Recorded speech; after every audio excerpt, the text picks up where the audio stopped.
Eu queria dar parabéns à torcida do Remo e do Paysandu, aí no nosso querido estado do Pará.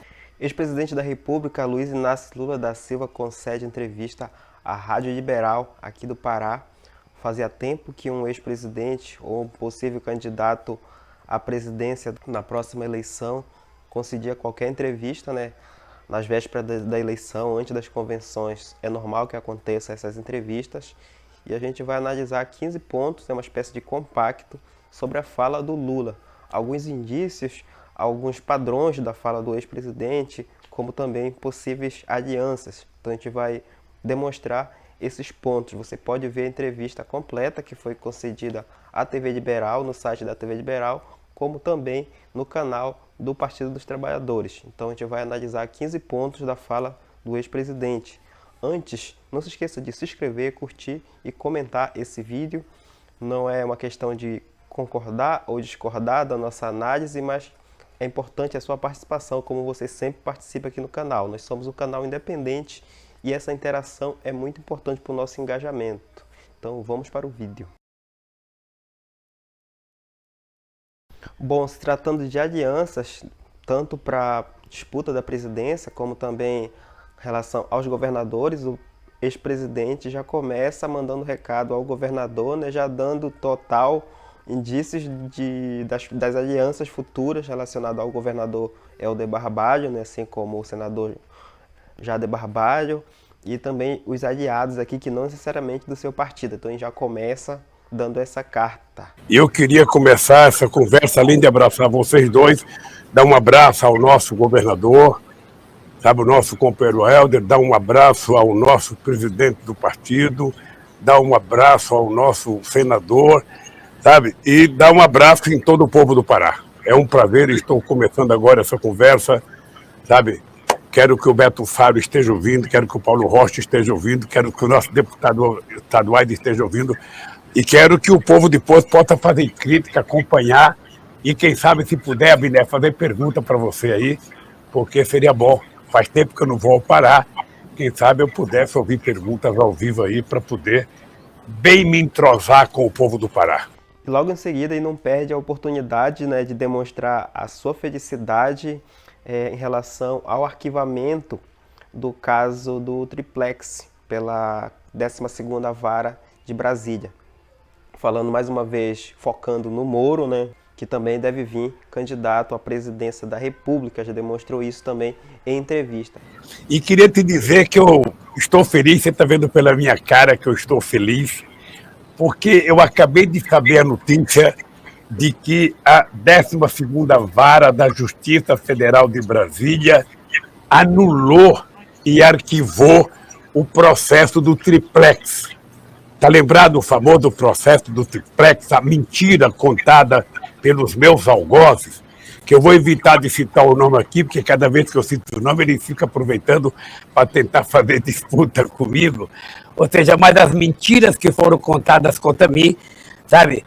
No caso do Triplex, ontem a Justiça Federal matou, sabe, definitivamente esse processo.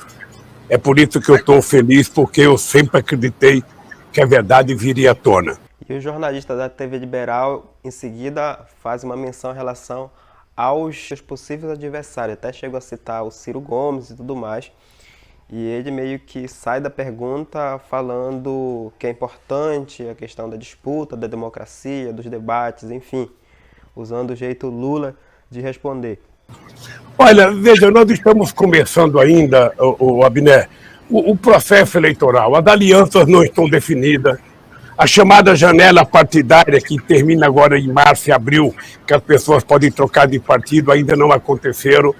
Então nós vamos ter que ter um pouco mais de paciência para ver como é que vai ficar o quadro político, as alianças estaduais, as alianças a nível federal, para que a gente possa ter uma definição, sabe, de quem vai disputar de verdade as eleições para presidente da República e as eleições para governadores, senadores e deputados. E eu acho bom para a democracia brasileira que tenha muitos candidatos. Eu digo sempre, Abner, que quando eu fui candidato pela primeira vez em 89, eu disputei as eleições contra figuras muito importantes. O doutor Ulisses Guimarães, que era o senhor constituinte, o doutor Leonel de Moura Brizola, o doutor Aureliano Chaves, que era vice-presidente da República, o doutor Paulo Salim Maluf, o doutor Mário Covas, o doutor Afif Domingos, ou seja, o Collor. Eu disputei as eleições com muita gente, é muito salutar para a democracia que tenha muita gente disputando. O quarto ponto, ele vai falar justamente do projeto, né, que depois a ex-presidente Dilma, em 2016, e até a sua prisão, o quanto isso foi arquitetado, né, ele vai discorrer a respeito desse assunto. Também é um assunto que marcou a parte da entrevista dada à TV Liberal. Eu estou convencido que desde o golpe da Dilma, sabe, até a minha prisão, foi uma coisa planejada. Era preciso tirar o Lula da disputa presidencial, porque se tiver eleição para presidente, o Lula vai ganhar. Eu não sei se você se lembra que quando eu fui preso, eu cresci 16 pontos nas pesquisas da opinião pública. Então, essa tramóia que foi feita, essa combinação e essa tramóia espúria feita entre uma parte do Ministério Público, mais o juiz, mais a Polícia Federal, mais a imprensa, ou seja, fez com que, durante muito tempo, eu fosse achincalhado nos meios de comunicação, sabe, como jamais alguém foi na história. Muita gente previa que o PT tinha morrido, que o Lula tinha morrido. Como eu sempre acreditei na verdade, e acho que quem tem fé e que tem a consciência limpa vai sempre vencer, eu hoje estou numa posição de muita tranquilidade, vendo a verdade aparecer a cada dia, a cada hora, a cada movimentação. Ou seja, quem era herói está virando bandido e quem era bandido está virando herói. O quinto ponto ele vai falar da Dilma Rousseff. A jornalista fala justamente sobre algum ponto que ele já falou no debate, sobre seria aquela espécie de jogo de cintura da presidente Dilma. Ele fala justamente da qualificação profissional, mas que a política são coisas que não se aprende dentro da universidade, que tem uma grande consideração pela presidente Dilma, mas que nem sempre as qualificações profissionais bastam para a política. Essa é a fala dele. Eu gostaria que todo ser humano tivesse a amizade que eu tenho com a Dilma, uma pessoa da mais alta competência técnica e da mais alta lealdade, sabe, no trato da coisa pública. Olha, veja, a política é uma coisa, Natália, que você não aprende na universidade.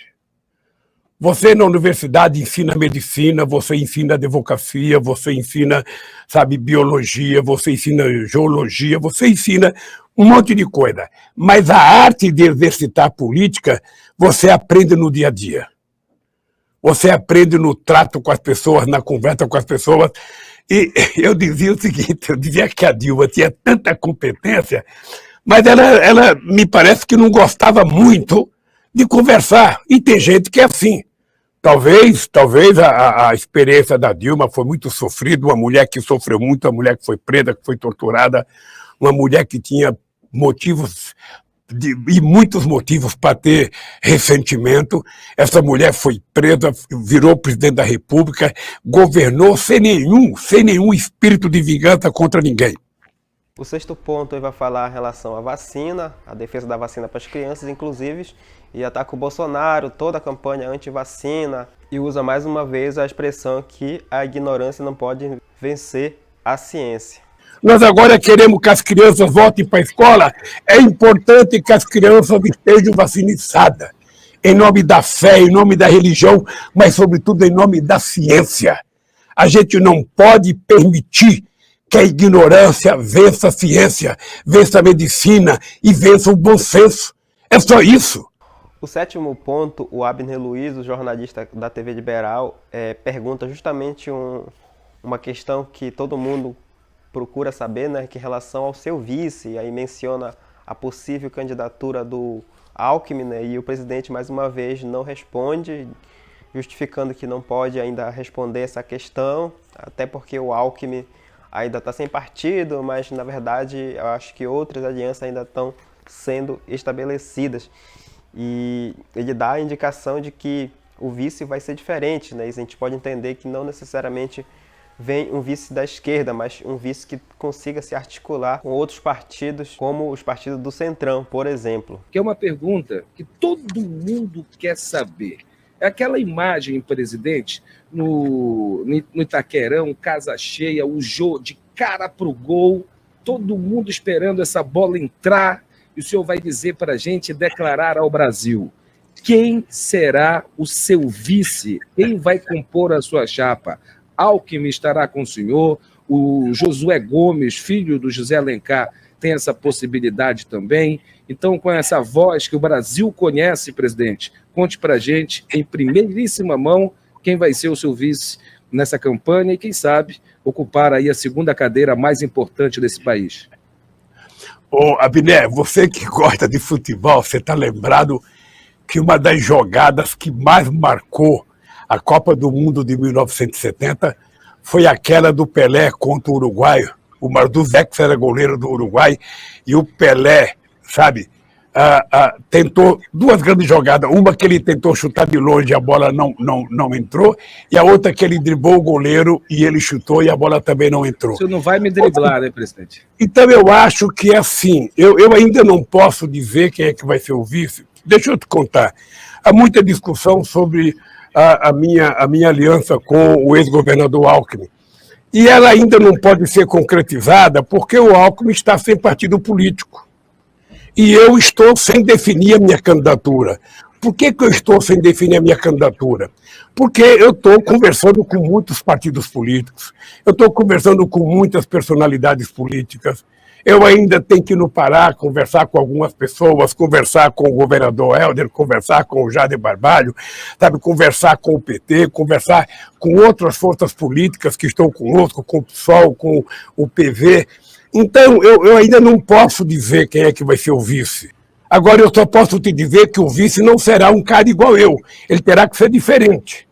Ele terá que ser, sabe, o contraponto, sabe, ao próprio PT, ou seja, alguém que possa trazer outros setores da sociedade e alguém que possa ajudar na construção do funcionamento de um governo de coalizão com esse Congresso Nacional do jeito que ele está. Posteriormente, a Natália pergunta em relação à reforma trabalhista, né, e todos os direitos que foram tirados do trabalhador. Ele faz também as suas considerações acerca desse assunto. A gente poderia falar um pouquinho da reforma trabalhista? O senhor acha que ainda precisa ser revista? Qual é a sua opinião? Olha, Natália, nós temos que fazer uma mudança na reforma trabalhista que foi feita, porque, na verdade, não foi feita uma reforma, foi feita uma destruição daquilo que os trabalhadores tinham conquistado nos últimos 50 anos. Ou seja, o que aconteceu, na verdade, é que você, sabe, foi destruindo ao pouco os direitos que os trabalhadores tinham acumulado, tentando passar a ideia de que os direitos dos trabalhadores eram o custo do Brasil, quando, na verdade, os direitos dos trabalhadores era a possibilidade dos trabalhadores conquistarem um estado de bem-estar social, como tem na Suíça, na Finlândia, na Noruega, na Áustria, na Bélgica, na Alemanha, na França, na Inglaterra e alguma parte dos Estados Unidos. Ou seja, o trabalhador viver bem com o resultado do seu trabalho e ter tranquilidade para se aposentar, sabe, na velhice, cuidando dos seus netos. É isso que nós tínhamos construído. O que fizeram foi destruir isso. A nona questão, ele fala justamente da relação do investimento de dinheiro do BNDES em países vizinhos, como os países aqui da América Latina, e ele rebate dizendo que, na verdade, isso tem caráter de investimento e que seus opositores, na verdade, deturpam, dizendo que tira dinheiro dos trabalhadores para investir lá fora. Olha, isso só demonstra a ignorância do presidente da República. Ou seja, o presidente Bolsonaro e as pessoas que pensam assim deveriam ter em conta o seguinte: quando você está fazendo um investimento, que é um empréstimo no outro país, primeiro que você não está dando dinheiro. Você está fazendo um empréstimo que as pessoas vão pagar o empréstimo e pagar o juro. E a contrapartida é a pessoa, o país que recebe esse empréstimo, gerar emprego no Brasil. Porque o Brasil é o único país do mundo que, ao emprestar dinheiro sabe, para alguma obra em outro país, esse país é obrigado a contratar a engenharia, a mão de obra brasileira. Essa que é a novidade do Brasil. Essa que é a novidade, é que quando você empresta, e o critério de empréstimo é sempre muito duro, porque o BNDES, para emprestar dinheiro, é de muita rigidez, o Banco do Brasil é de muita rigidez, esse dinheiro constrói um benefício, mas você ganha com a exportação da matéria-prima que vai ser utilizada, da ferramenta que vai ser utilizada, você ganha com a engenharia que vai ser aplicada lá. Ou seja, foi assim no mundo inteiro. É assim com o investimento chinês, é assim com o investimento americano, e é assim com o Brasil. Lamentavelmente, o Brasil não é um país rico.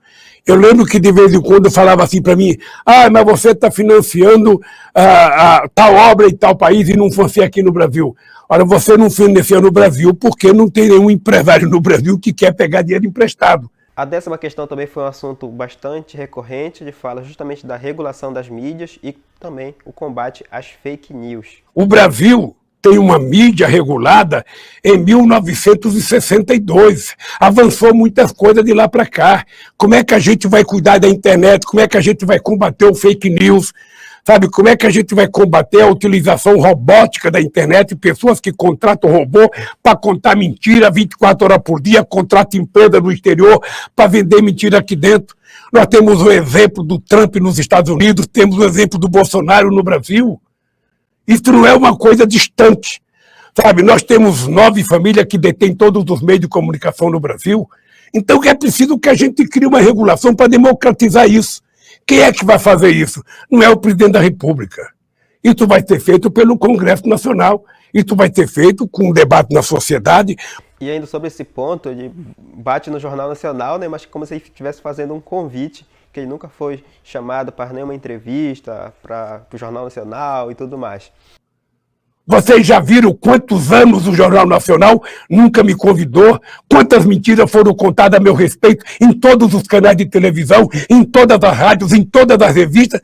Ora, então vem falar de censura? Eles, os censores, vêm falar de censura? Se tem uma censura nesse país é contra mim. O 11º ponto, ele fala justamente sobre a questão de colocar o pobre no orçamento, né? Colocando na bagagem a questão da fome, do desemprego atual. E ele fala que no governo dele, o pobre fazia parte, né, justamente para combater a questão da inflação, consequentemente, o acúmulo de capitais na mão de poucos e assim fazendo a economia girar e também o pobre ter o poder de compra. Quando o prefeito fizer o orçamento, tem que ter a parcela dos pobres no orçamento. Quando o governador fizer o orçamento, tem que ter a parcela dos pobres. Quando o presidente da República fizer o orçamento, tem que estar os pobres. Porque quando os pobres estão no orçamento, eles começam a ter um pouco de dinheiro, eles começam a virar consumidor. Tudo melhora no país. Ganha o pobre, ganha a classe média e ganha a classe rica. Agora, quando alguns poucos ganham tudo e a maioria não ganha nada, acontece a pobreza que está acontecendo no Brasil. O 12º ponto, ele vai falar justamente da questão da Petrobras e, claro, as altas no preço da gasolina. Abner, o problema da Petrobras é que ela foi, sabe, está sendo desmontada. Eu queria, se você pudesse, você pode entrar na internet e você ver um discurso que eu fiz em dezembro de 2010 na Bolsa de Valores de São Paulo, quando nós fizemos a maior capitalização. Olha, eu vou repetir. Sabe, nós fizemos a maior capitalização do sistema capitalista na história da humanidade. Foi feita na Bolsa de Valores de São Paulo, quando nós resolvemos capitalizar a Petrobras para ela se transformar a segunda empresa de energia do mundo. Por quê? Porque nós tínhamos descoberto a maior reserva de petróleo do século XXI. Até hoje ninguém descobriu uma igual. E a gente dizia que esse petróleo era do povo brasileiro. Por isso a gente mudou a regulação e a gente criou a lei da partilha, para que o petróleo fosse do povo brasileiro, para que a gente criasse um fundo com esse dinheiro do petróleo, para que a gente pudesse investir em educação, ciência, tecnologia e saúde, que a gente criasse um fundo que fosse do povo brasileiro, para que todo mundo tivesse direito a partilhar um pouco do resultado da Petrobras. Nós decidimos fazer 5 refinarias para que a gente não exportasse óleo bruto, para que a gente importasse, para que a gente exportasse derivado de petróleo. Tudo isso foi um sonho que foi sendo construído. Começamos a fazer o Compédio no Rio de Janeiro, que pararam com 90% da obra quase pronta, a refinaria de Pernambuco, a refinaria no Maranhão, a refinaria no Ceará, a refinaria Clara Camarão, no Rio Grande do Norte, que eu fui para inaugurar, que era para produzir combustível para avião. Ou seja, tudo isso era um sonho do Brasil, ser um exportador de derivado. O que aconteceu depois do golpe contra Dilma? O que aconteceu? Na verdade, o que aconteceu é que eles acabaram com esse sonho, fizeram com que o Brasil voltasse a importar gasolina. Eu vou te dar um número. Hoje, nós devemos ter por volta de 400 empresas importando gasolina dos Estados Unidos, pagando preço internacional. O 13º ponto foi um dos mais comentados aqui no Pará, que é justamente sobre... quando perguntaram para ele sobre as possíveis lideranças do PT para o partido, e ele declarou que o partido já definiu apoio à reeleição do governador Helder Barbalho do MDB, portanto, alinhado ao Helder Barbalho. Isso com certeza vai ser uma questão que vai dividir opiniões. Presidente, a gente está falando sobre lideranças estaduais, inclusive o senhor está falando de culpa, né, de governo. Vamos aproveitar e vamos falar um pouquinho se a gente tem liderança do PT aqui no estado para governo nas próximas eleições. Olha, pelo que eu sei, Natália, pelo que eu sei, o PT está construindo uma aliança com outros partidos políticos no Pará. Me parece que o PT decidiu, numa reunião no sábado passado, de que vai apoiar o governador Helder para a sua reeleição. O que eu acho correto, porque o Helder foi um grande parceiro quando eu era presidente, foi, sabe, um companheiro que tem uma boa relação conosco, e eu acho que o PT está correto de fazer essa aliança, sabe, e construir aliança com outros partidos também. Eu estou feliz pela decisão do PT e espero que o Helder possa ser reeleito, que o PT possa eleger, sabe, os deputados. Me parece que o Beto Fara vai ser candidato ao Senado. Eu espero que a gente consiga eleger as pessoas do PT para bem representar o estado do Pará e para bem ajudar a gente a consertar o Brasil. O 14º ponto é mencionada a questão desse diálogo com os comunicadores, né? Coisa que eu acredito que o governo do PT, o governo do Lula, nos seus últimos anos, ele perdeu, né, esse contato, esse diálogo também com as camadas populares. Eu acho que a comunicação é muito importante para isso. Eu quero estabelecer uma relação de poder conversar com jornalistas por estado, sabe, de preferência uma vez a cada 2 meses, ou seja, não deixar as pessoas com ansiedade de fazer perguntas ou ficar das fofocas publicadas por alguns colunistas. Então você vai perceber que você, se eu for eleito, você vai atender muitas vezes o presidente da República. Se você não me ligar, eu vou lhe ligar. Agora, Binelli, eu queria fazer uma pergunta para você, meu caro. Queria fazer uma pergunta para você. Você teria capaz de me falar, você e a Natália, qual foi a grande obra que o Bolsonaro fez no estado do Pará? Você lembra de mim? Vamos buscar aqui. Teve um dinheiro que veio agora passado do governo federal, que fez aqui a... Não sei se foi ainda do Bolsonaro, mas que fez o Porto Futuro aqui na frente. Foi uma verba federal, não lembro se é ainda já do governo Bolsonaro, mas ela ocorreu. Certamente não é do governo Bolsonaro, porque ninguém sabe uma obra que o Bolsonaro fez em estado nenhum. Agora, se você for procurar no estado do Pará, você vai perceber tudo que nós fizemos no nosso governo. Eu, às vezes, a Natália e Ebner, costumo brincar com os radialistas, perguntando o seguinte: faça uma pesquisa nas universidades, no secretário de planejamento ou na secretaria de planejamento, para saber se houve algum governo na história do Brasil que colocou a quantidade de recursos que nós colocamos, sabe, no estado do Pará. Pode falar sem medo. E eu ia no Pará quando o governador não era meu amigo, que era o Jatene, que era um tucano. E eu fui muitas vezes ao Pará e você sabe disso. Eu fiz investimento naquela avenida na beira do rio aí no Pará, no Pará, quando o prefeito era do PTB. Eu nunca procurei saber de que partido era o prefeito ou o governador. Mas você sabe o que nós fizemos aí? sabe, a inclusão de Tucuruí, a revitalização da BR-136, a duplicação da Transamazônica no Pará. Começamos a lançar a pedra fundamental de uma siderúrgica em Marabá, que lamentavelmente não foi para frente. Sabe, pensamos em fazer uma ferrovia de Marabá até Belém. Fizemos o projeto de recuperação do porto, a quantidade de luz para toda, a quantidade de universidade, a quantidade de escola técnica, sabe? A quantidade de UBS, a quantidade de UPAs, ou seja, eu tenho clareza das coisas que nós fizemos no estado do Pará. E o que eu queria era que todo presidente fizesse mais, fizesse mais, fizesse mais. Acontece que depois que eu deixei a presidência e depois que deram o golpe na Dilma, tudo fizeram menos.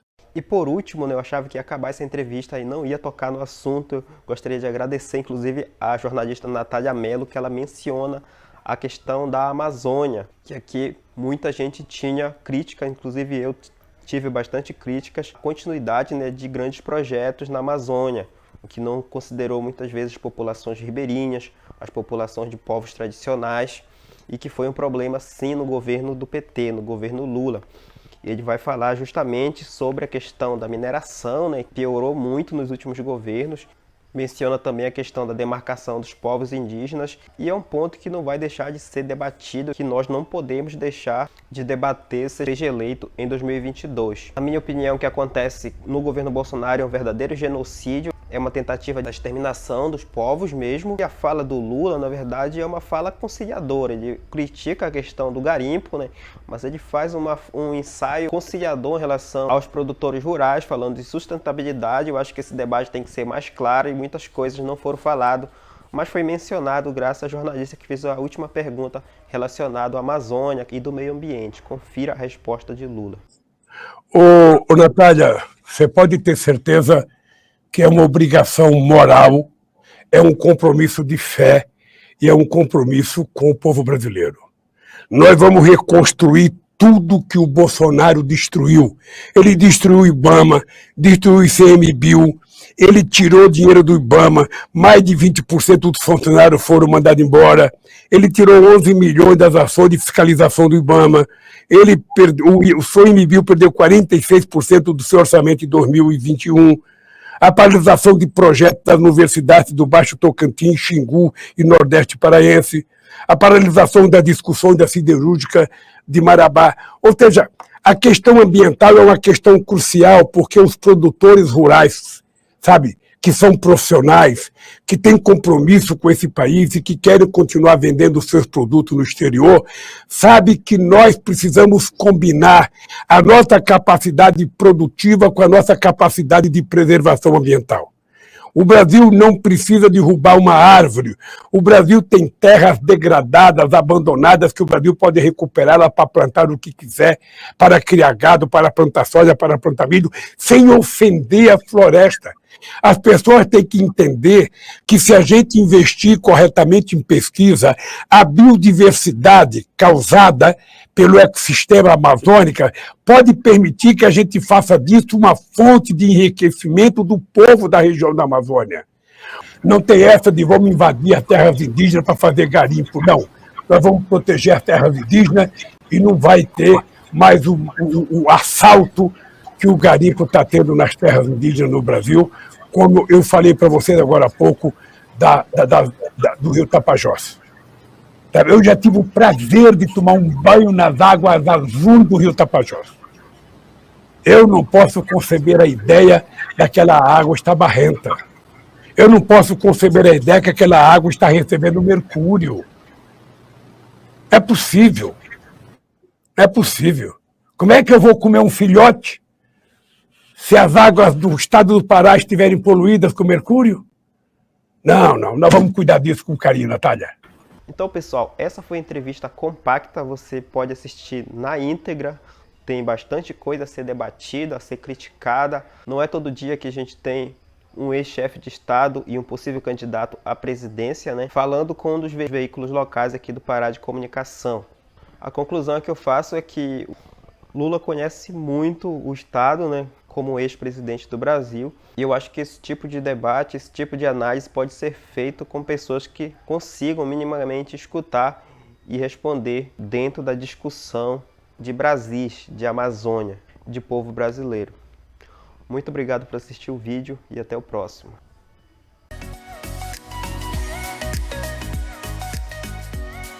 Marajoando Cultural. Para continuar fazendo conteúdo e, quem sabe, expandir o projeto, o Marajoando depende de contribuições. A chave Pix do projeto é esse aí na tela, historialuiz27@gmail.com. Você pode ajudar, mas é claro, se você puder. Muito obrigado por assistir esse vídeo até o final.